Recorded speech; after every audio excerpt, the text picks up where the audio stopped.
Dear students, ఈరోజు మనము competitive ఎగ్జామ్స్కి ఉపయోగపడే జనరల్ మ్యాథమెటిక్స్ గురించి కొద్దిగా ఇంట్రడక్షను నేర్చుకుందాం. నేను బీఈ చదువుకున్నాను. నాకు ఈ జనరల్ మ్యాథమెటిక్స్ అంటే చాలా మక్కువ. సో ఈరోజు మొదటగా కాలం పని ఈ టాపిక్ మీద ఎలా ఉంటాయి, ప్రాబ్లమ్స్ ఎలా ఉంటాయి, బేసిక్ టర్మినాలజీ ఏమేమి ఉంటుంది, ఎలా ఫాలో అవ్వాలనేది తెలుసుకుందాం. ఈ కాలం పనిలో మనకి ఫస్ట్ పర్సన్స్ ఉంటారు, పర్సన్ ఆర్ పర్సన్స్ ఉంటారు. Persons. Next days, person, days. Then total work.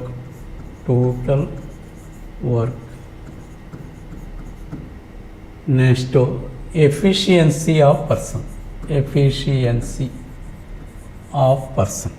ఇవి ఉంటాయి. ఫర్ ఎగ్జాంపుల్ కట్ అయిందా?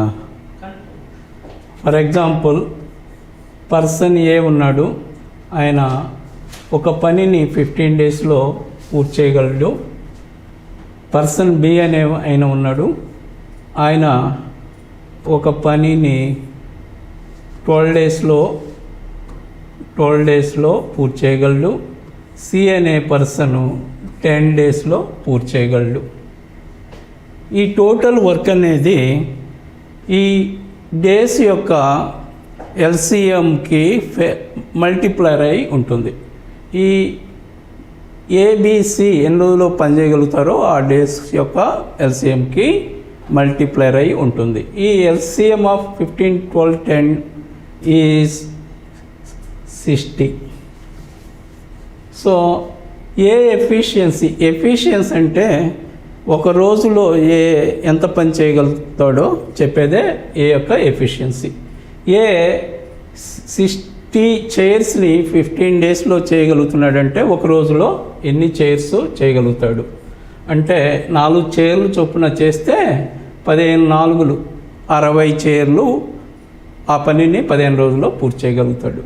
బి అనే వ్యక్తి ఈ 60 చైర్స్ని తయారు చేయడానికి 12 డేస్ తీసుకుంటున్నాడు అంటే బి సామర్థ్యం ఒక రోజులో 5 చైర్లు చేయగలుగుతారు. అలాగే సి 10 రోజుల్లోనే 60 చైర్లు చేయగలుగుతున్నాడు అంటే సి యొక్క సామర్థ్యం 6.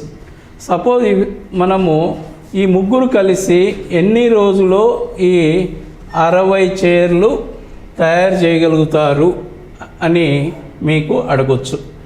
ఇలా అడిగినప్పుడు ఈ ముగ్గురు సామర్థ్యంని ఒక రోజులో ఎన్ని చైర్ చేయగలుగుతారో అది తెలుసుకోవాలి. ఏబిసి ముగ్గురు కలిసి ఒక రోజులో 15 చైర్స్ చేయగలుగుతారు. ఎన్ని చేయగలుగుతారు?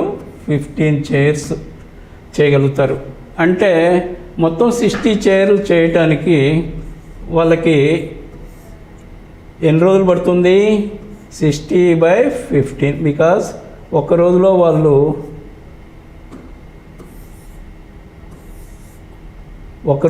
15 చైర్లు చేయగలుగుతారు కాబట్టి 60 చైర్లు చేయటానికి వాళ్ళకి 4 రోజులు పడుతుంది. ఈ కాలము పనిలో జనరల్గా వాళ్ళు ఈ డాటా ఇచ్చేసి ముగ్గురు కలిస్తే ఎన్ని రోజుల్లో చేయగలుగుతారు, ముగ్గురు స్టార్ట్ చేశారు, కొన్ని రోజుల తర్వాత ఏ మానేశాడు, మిగతా పనిని కంప్లీట్ చేయడానికి బీసీ ఎంత టైం తీసుకుంటారని అడగొచ్చు, మొత్తం ఎంత టైం పట్టిందని అడగొచ్చు.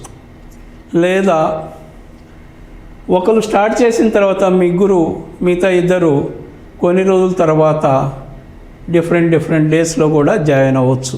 ఈ రకంగా వేరియస్ కాంబినేషన్స్లో అడగొచ్చు. వీటన్నిటికి కూడా ప్రతి పర్సన్ యొక్క ఎఫిషియన్సీ క్యాలిక్యులేట్ చేయగలిగితే ప్రాబ్లం ఎలా ఇచ్చినా కానీ మనము చేయగలుగుతాం. ఇది క్లుప్తంగా కాలం పని. దీనిలో ఫాస్ట్గా చేయటానికి మిగతా వాళ్ళకంటే మనం ముందుగా చేయటానికి ఏకైక మార్గము ఎల్సిఎం. ఈ 60 అనేది 15, 12, 10 యొక్క ఎల్సిఎం అవుతుంది. ఎల్సిఎంగా తీసుకుంటే ఎల్సిఎం అనేది ఫాస్ట్గా చేయగలిగి ఉండాలి. దానికి టెక్నిక్ ఏంటంటే ఎల్సిఎం ఎప్పుడైనా హైయెస్ట్ నెంబర్కి ఈక్వల్గా కానీ హైయెస్ట్ నెంబర్కి ఎల్సిఎం ఎప్పుడైనా ఇచ్చిన నెంబర్లో హైయెస్ట్ నెంబర్కి సమానంగా కానీ లేదా దాని మల్టిప్లయర్ కానీ అవుతుంది. ఈ మూడిట్లో హైయెస్ట్ నెంబర్ 15 కాబట్టి ఈ ఎల్సిఎం అనేది 15 యొక్క మల్టిప్లయర్ అవుతుంది. సో 15 యొక్క మల్టిప్లయర్స్ ఏమున్నాయి? 15 1 జా 15 1 జా 15, 15 2 జా 30, 15 3 జా 45, 15 4 జా 60. సో ఇవన్నీ కూడా మల్టిప్లైర్స్ ఆఫ్ 15. ఇవి 12కి 10కి కూడా మల్టిప్లైర్ అయి ఉండాలి. 15 అనేది 15కి మల్టిప్లైర్ కానీ 12కి 10కి మల్టిప్లైరు కాదు. అలానే 30 అనేది 15కి మల్టిప్లైరు 10కి మల్టిప్లైర్ కానీ 12కి మల్టిప్లైర్ కాదు. 45 అనేది 15కి మల్టిప్లైర్ కానీ మిగతా రెండింటికి మల్టిప్లైర్ కాదు. 60 అనేది మూడింటికి మల్టిప్లైర్ కాబట్టి ఈ మూడింటికి ఎల్సిఎం 60 అని అర్థం చేసుకోవాలి. ఇలా అర్థం చేసుకున్నప్పుడు ఇది ఎప్పుడైతే ఫాస్ట్ క్యాలిక్యులేట్ చేయగలుగుతారో మీరు ఎఫిషియన్సీస్ కూడా అంతే ఎఫెక్టివ్గా క్యాలిక్యులేట్ చేయగలుగుతారు. So once if you got efficiency, మన ప్రతి పర్సన్ యొక్క ఎఫిషియన్సీ తెలిస్తే ఎలా ఇచ్చినా కానీ ప్రాబ్లం సాల్వ్ చేయొచ్చు. నెక్స్ట్ మనము ప్రాఫిట్ లాస్ మీద బేసిక్స్ తెలుసుకుందాం. ప్రాఫిట్ లాస్ బేసిక్స్ తెలుసుకుందాం.